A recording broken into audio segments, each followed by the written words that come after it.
இந்தியாவின் வளர்ச்சி பயணம் தென்னிந்தியாவின் மூலமே சாத்தியமாகிறது என்று கர்நாடக முதல்வர் டி.கே. சிவக்குமார் கூறினார்.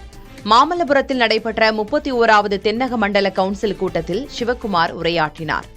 அப்போது இந்திய பொருளாதாரத்தில் தென்னக மாநிலங்கள் 33 விழுக்காடு பங்களிப்பை வழங்கி வரும் நிலையில் மத்திய அரசு நிதி பகிர்வில் நியாயமாக செயல்பட வேண்டும் என வலியுறுத்தினார்.